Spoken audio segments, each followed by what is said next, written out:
MDU operators కు ఉద్యోగ భద్రత కల్పించాలంటూ కర్నూలు కలెక్టరేట్ వద్ద పెద్ద ఎత్తున ఆపరేటర్లంతా నిరసన వ్యక్తం చేస్తున్నారు. ఏదైతే క్యాబినెట్ నిర్ణయం ప్రకారంగా జూన్ 1వ తారీఖు నాటి ఈ యొక్క ఇంటింటికి రేషన్ బియ్యం పంపిణీ చేసే వాహనాలను రద్దు చేస్తూ వారి పొట్ట కొడుతున్నారంటూ పెద్ద ఎత్తున ఈ యొక్క ఎండియు ఆపరేటర్స్ అంతా నిరసన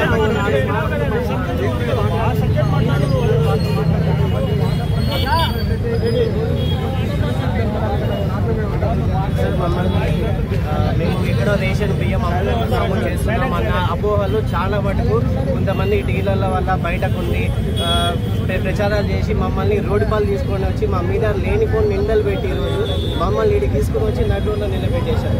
మేము ఈ 4 ఏళ్ల నుంచి గత ప్రభుత్వం ఇచ్చినప్పటి నుంచి 4 ఏళ్ల నుంచి ఈ పని కట్టుబడి బండ్లను ఎక్కడ వాడకుండా ఓన్లీ రేషన్ బియ్యానికి మాత్రమే వాడుతున్నాం. 15 రోజులు 1వ తేదీ నుంచి 17వ తేదీ వరకు రేషన్ బియ్యానికి మాత్రమే వాడుకుంటున్నాము.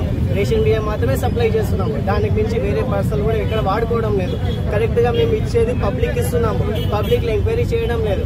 వాళ్ళే మాట్లాడుకొని ఎక్కడి నుంచో బయట నుంచి తీసుకున్న ఇన్ఫర్మేషన్ తీసుకొని రేషన్ బియ్యం బయటకు అమ్ముతున్నారు. ఎన్ని సంవత్సరాల పాటు నుండి మీరు సర్వీస్ చేస్తున్నారు, దేశాన్ని అందిస్తున్నారు. మరి ఉన్న పదంగా కూటమి ప్రభుత్వం ఈ రోజు నిర్ణయం తీసుకొని మిమ్మల్ని యోజన పడేసుకోవాలని అంటున్నారు కదా, ఎందుకు చేసి ఉంటారు అట్లా?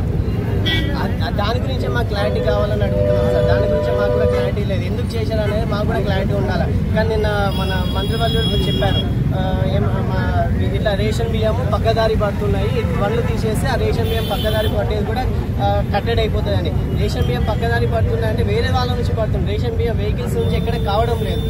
మన ఎండియూ వ్యవస్థ నుంచి ఎటువంటి రేషన్ బియ్యం పక్కదారి పట్టేదే లేదు అసలు. ఎండియూ చాలా స్ట్రిక్ట్గా పనిచేస్తున్నాడు. ప్రతి ఇంటికి పోతున్నాడు, ఇస్తున్నాడు, రేషన్ హ్యాపీగా ఇస్తున్నాడు, చేస్తున్నాడు. ఎక్కడ మోసం అన్నది లేదు. ఎందుకంటారంటే మీరు ఎండియూ ఆపరేటర్స్ ఈ యొక్క బియ్యాన్ని రేషన్ బియ్యాన్ని అమ్ముకుంటున్నారని చెప్పేసి మంత్రులు చేస్తున్న వ్యాఖ్యలు ఎట్లా చూస్తారు? నిజంగానేనా మనం ఈ సంవత్సరంలో 99% అలా చేస్తున్న వాళ్ళు ఎవరు లేరు. వచ్చే 18 వేలు వస్తే 18 వేల జీతంలో డెలివరీకి ఇచ్చి మిగతాది బియ్యం మూటలు అమాలికి ఇచ్చి అన్ని పోగా మాకు 9,000 మిగులుతుంది. 9,000 కోసము ఎవరో ఏదో చేస్తారని చెప్పి మనకి అన్నం పెట్టే కాడ మనం బియ్యం అమ్ముకోవడం అవి చేస్తారని అనవసరం మాట్లాడారు. మరి ఎందుకంటున్నారు అంటే ఈ విధంగా మీ మీద ఆరోపణలు వేయడాన్ని ఏ విధంగా చూస్తారు? మీకేమనిపిస్తుంది? మా కడుపు కొట్టక అనిపిస్తుంది సార్. మాకేమీ ఇబ్బంది ఏం లేదు. ఎండియూ సంస్థ వచ్చింది, చేస్తున్నాము బాగా. ఆ ప్రభుత్వం చేసింది, ఈ ప్రభుత్వం కూడా బాగానే చేస్తుంది. మధ్యలో కొందరు మనుషులు చెప్పడం వల్ల ఉద్యోగ బియ్యం బండ్లు ఉంటే అవి చేస్తారు, ఇవి చేస్తారు, బియ్యం అమ్ముకుంటారు, బియ్యం కొంటారు. కొందరు నచ్చక ప్రభుత్వానికి డబ్బులు లేవు, డబ్బులు ఉంటే వేరే విధంగా వాడుకుంటాము, ఇంత అమౌంట్ ఎందుకు కట్టాలా, ఇంత అమౌంట్ వీళ్ళకి ఎందుకు ఇవ్వాలని చెప్పి అనుకుంటున్నారు. ఇన్ని వేల మందికి ఉద్యోగాలు ఇస్తున్నారు, ఇన్ని వేల మందిని తీసేస్తున్నారు. ఇది చేయడం వలన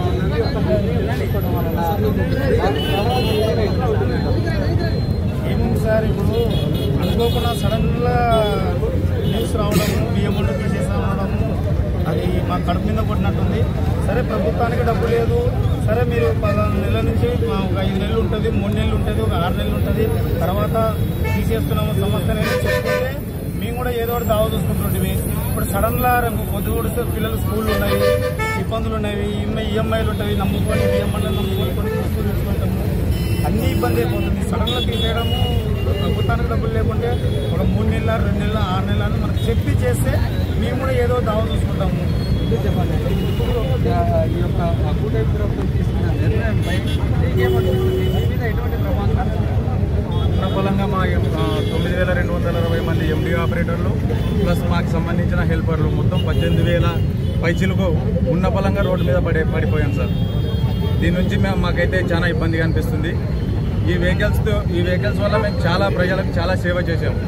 ఆ సేవలో మేము ఆనందం కూడా పొందుతున్నాం, ప్రజలకు సేవ చేస్తున్నామని. ఇప్పుడు ఉన్న బలంగా మమ్మల్ని రోడ్డు మీదకి వదిలేస్తే మా పరిస్థితి ఏంటి, మా భార్య పిల్లల పరిస్థితి ఏంటి? మమ్మల్ని అయితే గవర్నమెంట్ మా మీద దయ వచ్చి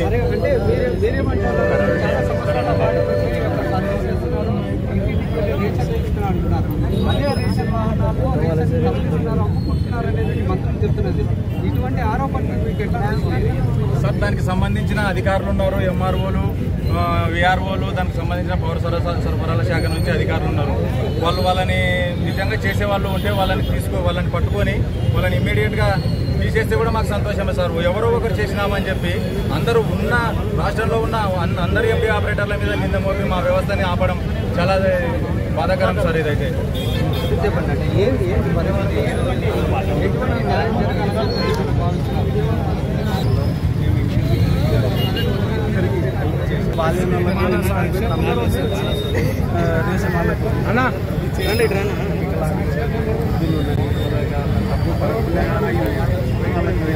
జీవికాడం నిలబెట్టి వాళ్ళకి రేషన్ సప్లై చేసి ఇప్పుడు ఉన్న ఫలంగా మమ్మల్ని రోడ్డు మీదకి తీసుకొచ్చినట్టయితే చాలా నిన్నటి నుంచి ఎలా మాకు అగ్రిమెంట్ ఉన్నంత వరకు కొనసాగించాలి, దాన్ని వ్యవస్థను కొనసాగించాలని. మనం చూసినట్లయితే ఉన్న ఫలంగా ఈ యొక్క ఎండియు ఆపరేటర్స్ ని వాళ్ళకి పొట్టకుట్టే విధంగా ఈరోజు పెద్ద ఎత్తున ఇటువంటి నిర్ణయం తీసుకోవడం అనేది సరైనది కాదంటూ ఎండియు ఆపరేటర్స్ చెప్పుకున్న పరిస్థితి. ఖచ్చితంగా వారికి సమయం ఇవ్వాలి, ఎంతో సమ్మె చేసిన తమపై ఇటువంటి నిందలు వేసి తమని తొలగించడం అనేది చాలా దారుణమైన పరిస్థితి అంటూ ఆపరేటర్లంతా ఎంతో ఆవేదన వ్యక్తం చేస్తున్న పరిస్థితి. నిర్ణయం ఉంటే దాన్ని వెనక్కి తీసుకొని తమకు ఉద్యోగ భద్రత కల్పించాలంటూ ఈ యొక్క ఎంపీ ఆపరేటర్ అంటే డిమాండ్ చేస్తున్న పరిస్థితి. ఎవరో విశాఖలో అందుకే తీసుకోండి సార్. ముందుగా మీడియా మిత్రులందరికీ నా నమస్కారం సార్. మేము రాష్ట్రంలో పనిచేస్తున్న సివిల్ సప్లైలో పనిచేస్తున్న ఎండి ఆపరేటర్స్ దాంట్లో ఉన్నాము. సివిల్ సప్లైలో ఏం లేదు సార్, నిన్న జరిగిన కేబినెట్లో మన మంత్రివర్యులు నాదెండ్ల మనోహర్ గారు ప్లస్ కేబినెట్ మంత్రులందరూ కలిసి ఒక ఇది ఇచ్చారు సార్. ఎండి రద్దు చేస్తున్నాము, దీనివల్ల ఏదో పథకాలు జరుగుతున్నాయని చెప్పి మమ్మల్ని రద్దు చేస్తున్నట్టు ప్రకటించారు సార్. మేము మీ మీడియా ద్వారా మా బాధలు తెలుసుకోవడానికి వచ్చాం సార్. ఇక్కడికి ఏం లేదు, మా వల్ల ఏదో నష్టం జరిగిపోతుంది అని చెప్తున్నారే కానీ ఎక్కడ నష్టం జరిగినట్టు దాఖలాలు అయితే లేవు. ఎవరో ఒకరు చేస్తున్నారంటున్నారు. ఎవరో ఒకరు చేస్తే వాళ్ళని ఒక్కరిని తీసేసి వేరే వాళ్ళని అపాయింట్ చేసి వ్యవస్థను నడిపిస్తే బాగుంటుందని మా అభిప్రాయం. ఇట్లా ఉన్న ఫలంగా మా 9,260 మందిని ప్లస్ మాకు సంబంధించిన హెల్పర్స్ని ఉన్న ఫలంగా 5,000 మందిని ఉన్న ఫలంగా వదిలేస్తే మా పరిస్థితి, మా భార్య పిల్లల పరిస్థితి చాలా ఆందోళనకరంగా ఉంటుంది. దయచేసి ఈ మాటను వెనక్కి తీసుకుంటూ రాష్ట్ర ప్రభుత్వం మమ్మల్ని కొనసాగించేలా నిర్ణయం తీసుకోవాలని మేమందరం వేడుకుంటున్నాం సార్. మాకు 2027 జనవరి నెల వరకు మాకు అగ్రిమెంట్ కూడా ఉంది. ఆ అగ్రిమెంట్ వరకు కొనసాగించి ఆ తర్వాత కూడా మాకు ఏదో ఒకటి ప్రత్యామ్నాయం చూపిస్తూ మాకు ఉద్యోగ భద్రత కల్పించాలని మేము గవర్నమెంట్ని ఈ ద్వారా ఇక్కడ జిల్లాధికారులు ఉన్నారు, ఇక్కడ ఎంఆర్ఓలు ఉన్నారు, డీటీలు ఉన్నారు, అంతే అన్ని వ్యవస్థల్లో పౌర సరఫరా శాఖలో అన్ని శాఖల్లో అధికారులు ఉన్నారు. మరి ఏం చేస్తున్నారు? పట్టుకోండి. ఎవరో ఒకరు చేసిన తప్పు చేస్తున్నారు, ఆ తప్పు చేసిన వాళ్ళని పట్టుకోండి. అన్నింటిలో కూడా తప్పులు జరుగుతుంటాయి, తప్పులు సరిదిద్దండి. ఈ వ్యవస్థ వల్ల మొత్తం రాష్ట్ర వ్యాప్తంగా 18,250 మంది ఎండిఓ ఆపరేటర్లు హెల్పర్లు రోడ్డులు పడేశారు. 6 నెలల ముందు నోటీస్ ఇవ్వాలి, వితౌట్ నోటీస్ కొట్టారు, రోడ్డులు పడేసారేంది? మా కుటుంబాల నుంచి ఇలా మా హెల్పర్లు ఎలా బతకాలి, మేము ఎలా బతకాలి, ఏం చేసుకొని బతకాలి, ఎలా ఉద్యోగ భద్రత లేదు అంటే 6 నెలల ముందు నోటీస్ ఇవ్వాలి, నోటీస్ ఇవ్వలేదు. ఇవ్వకుండా అర్థాంతరంగా ఈ వ్యవస్థను రద్దు చేస్తున్నాం అంటే మేము ఎలా బతకాలి? ఉద్యోగ భద్రత కల్పించాలి. మాకు ఎండిఓలందరికీ ఉద్యోగ భద్రత కల్పించి 2027 జనవరి వరకు అగ్రిమెంట్ ప్రకారం కొనసాగించి ఆ తర్వాత కూడా ప్రభుత్వంలోని ఇతర శాఖలో మమ్మల్ని ఉద్యోగాలు పెడతారా, ఏదో ఒక శాఖలో మమ్మల్ని నియమించేంత పోరాటం కొనసాగిస్తూనే ఉంటామని చెప్పి తెలియజేస్తున్నాం.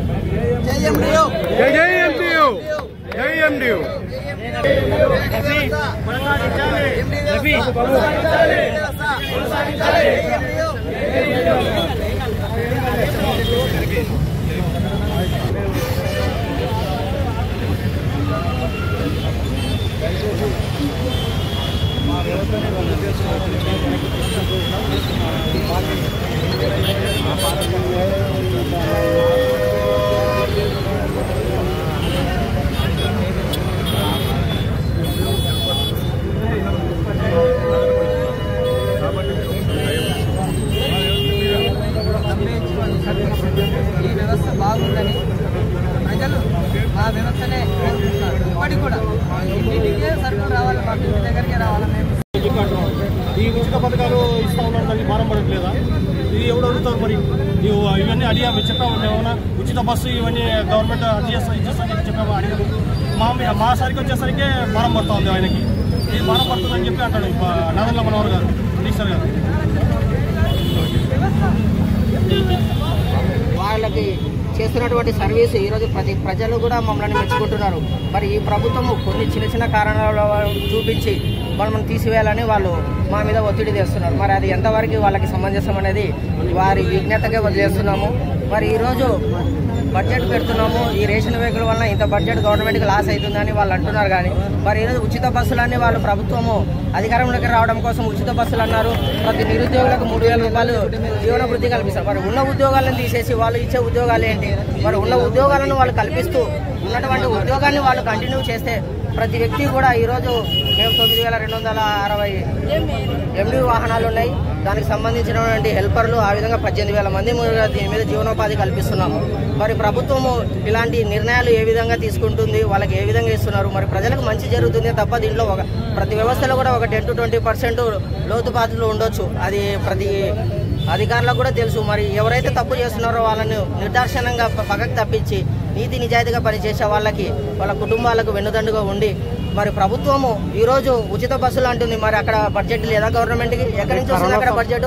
కరోనా కష్టకాలంలో కూడా రెడ్ జోన్లో కూడా మేమందరం కూడా మా భార్య పిల్లలు ఏమవుతారో ఏమని ఆలోచించలేదు.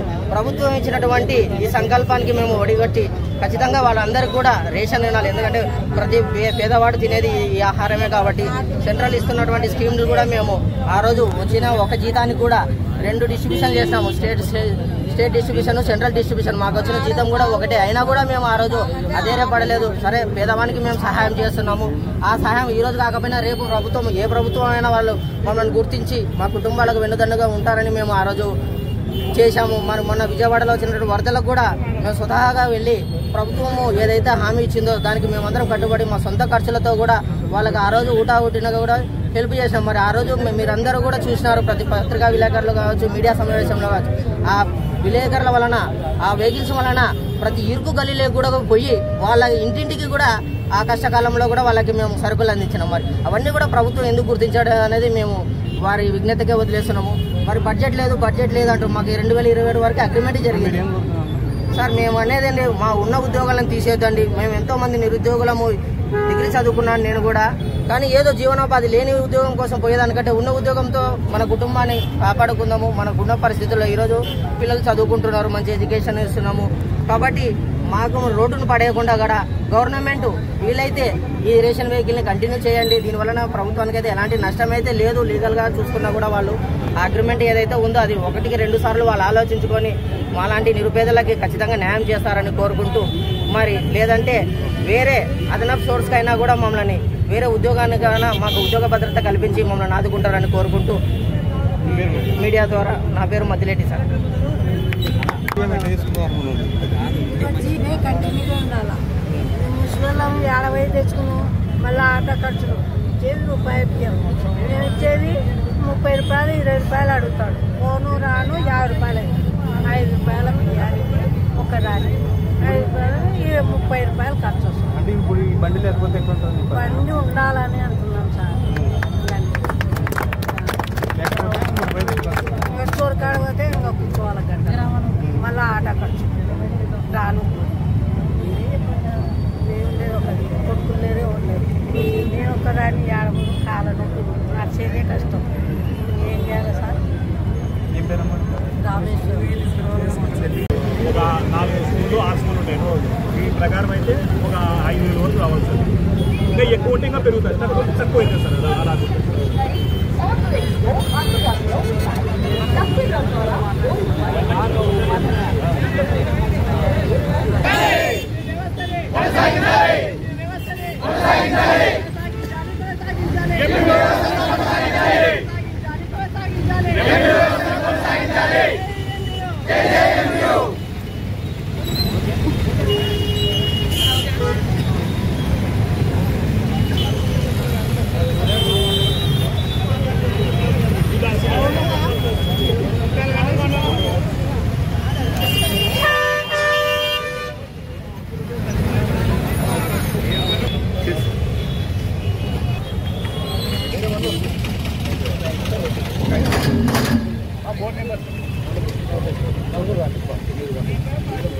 ఎందుకంటే ఊటాడ వేరే వేరే మాట్లాడుతున్నారు.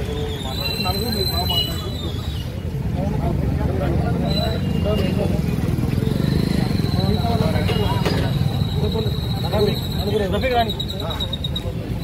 తీసుకోపోయాడు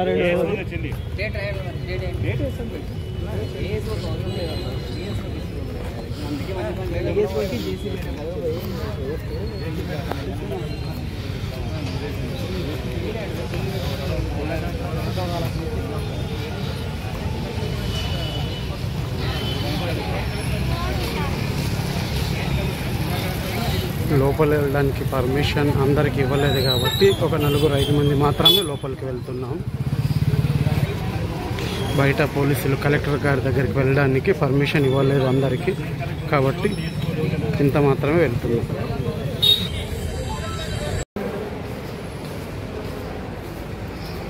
ఆఫీస్ లోపలికి వెళ్తున్నాం.